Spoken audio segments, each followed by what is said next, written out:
So, thought that I was thinking about the other day. You know, we say, or we, I guess people say, you know, I wish I could go back and change this or change that. And, you know, if I could just go back into my past and change something, you can point to a thing in your life that you would change.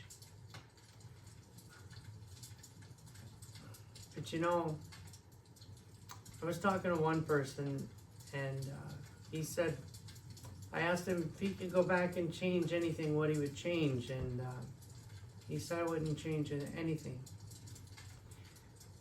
Because the experiences and the situations, circumstances that we went through made us who we are.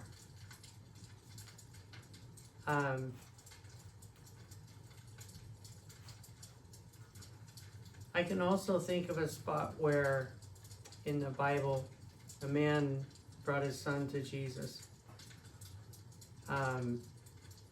And Jesus was all God and all man. He knew everything. He was all-knowing. He knew the question you would ask before you asked it. A man brought his son to Jesus and said, if thou canst do anything, please help us. I brought my son to your disciples and they tried, but they couldn't do anything. But he was describing what the best thing I could think of would be like epilepsy. He said the spirit would catch him, and oftentimes has cast him into the water and into the fire to destroy him. But if you can do anything, please help us. And Jesus asked the man, how long was it ago that this came to him?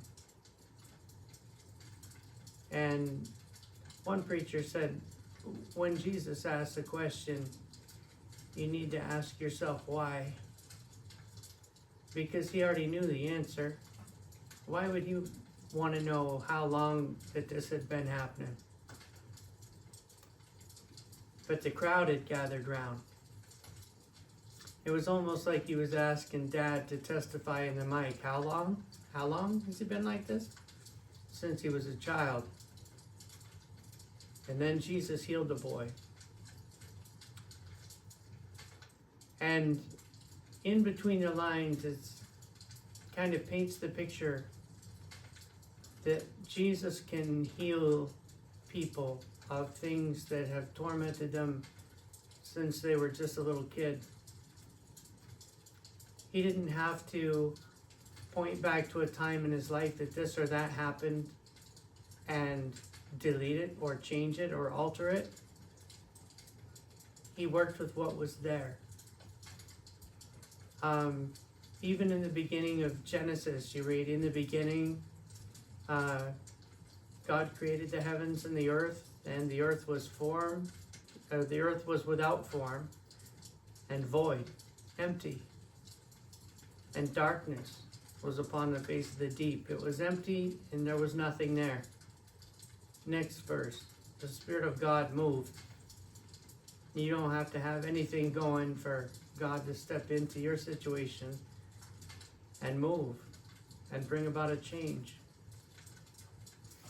Also, I was thinking if we could change something from our past, because there's a lot of hurts. I've had a lot of hurts, and undoubtedly, so has everybody on the planet. And I got thinking about a chain. This one's a little bit dirty. It's pretty solid. Heavy chain. So, say like this is your life. It started when you were born. And then it goes down through your teenage, and early adulthood and so on. And you point back to a circumstance in your life and say, this right here, I sure wish I could change that. I shouldn't have said that. I shouldn't have done that. I wish I could fix that. So you decide, and let's say you have the power, and you're just going to come in and cut that link right out of your life. The problem is, everything below that link is gone.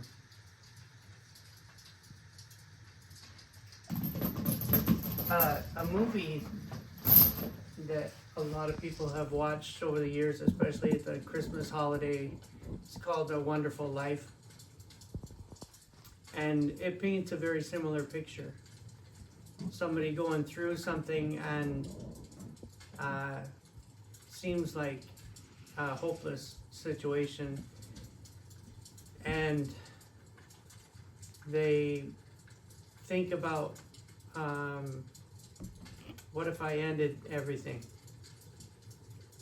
And then it's almost like an experience where an angel came down and said, let me walk you through what would happen. And I don't know how to explain everything, but the gist of it was, if you change one event, everything after that is totally different. And I know it's not a Christian gospel movie, whatever, but like even Back to the Future, and they paint the picture and say, be careful, because whatever you change then changes everything that happens after that. If you take that link out, the whole rest of the chain that was built on that link, dependent on that link, everything's gone.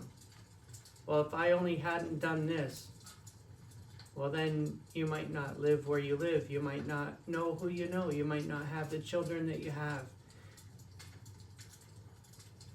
And it's kind of pointless to think about if I could change my past anyway, because you can't.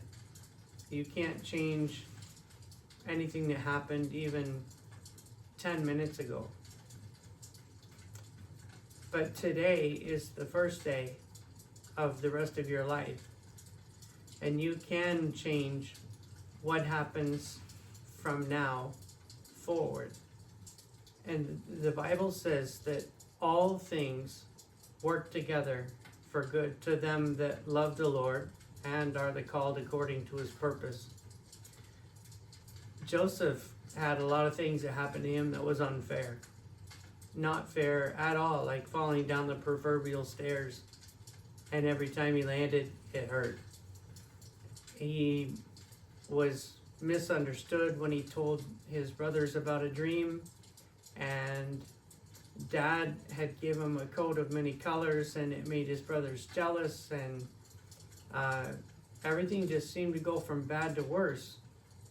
Even when he went to check on the welfare of his brothers, they decided, oh look, here comes the dreamer. They'll throw him in a pit, and then they sold him into slavery. By the way, he was the first man to ride in a caravan. So they sold him into slavery, and then he's in Egypt, and then he's sold as a slave, and he's in Potiphar's house. And then things start to pick up, and he's in charge at Potiphar's house. And then Potiphar's wife makes an advance, and Joseph refuses it, and she gets angry and falsely accuses him. And he winds up in prison over something he never did. And then he's in prison, and he's talking to the butler and the baker, and they talked about having dreams, and he said, oh, I interpret dreams, I'm familiar with dreams. And he starts telling him, in this many days you're going to be restored to the kingdom, and in this many days you're going to face the death penalty. And one had good news and one didn't, but the point was that they found somebody in prison who could interpret their dreams. And even in prison, Joseph was being a leader. But if you think about it, the one that used to have dreams and come from a good home is no longer dreaming, and the people around him are. It just seemed like everything was going bad all the time. And then And then it turned around to where they promised they would remember him, but they didn't. And then how much time goes by, I'm not sure, quite a while. And the king has a dream that he's troubled by, and nobody can tell him the interpretation of it until one of the servants that had been in jail told the king about Joseph and said, oh, there was a man in prison who could interpret dreams. And the king called Joseph, and Joseph interpreted the dream, and the king made him second in command now in the most advanced country in the world. And so now the brothers in the famine, there was going to be 7 years of famine, 7 years of plenty followed by 7 years of famine. And Joseph said, let's put away what we can during the good years and the plenty years, so that when we got 7 years of famine, we'll have some reserve in the storehouse and we can just go and live on it and not everybody perish. And that's exactly what had happened. But then people from around that, like his brothers, for example, had been years since they seen Joseph. And they traveled to Egypt to buy grain, and Joseph recognized them, but they didn't recognize him. And for the sake of time, when they found out that it was Joseph, they were terrified that something might happen, and revenge. They were worried about revenge. And Joseph said this to his brothers: what you meant for evil, God used it for good. You can't control the situations that happen in your life, and sometimes things are unfair and you can't change it. But just know this, that sometimes what was meant for evil, God can use that for good, for your good. All things, A-L-L, everything, nothing excluded, all things work together for good to those that love the Lord and are the called according to his purpose. And I can't tell you, in this chain of life, this link or this link or this link that maybe is a sore spot that you wish never happened. But you can't take those links out and expect to have the rest of your chain stay. It won't be this way always. You can't change your past. However, you can bring your past into God's presence and alter your future. That's tense. Hope it helps. Just wanted to share a thought.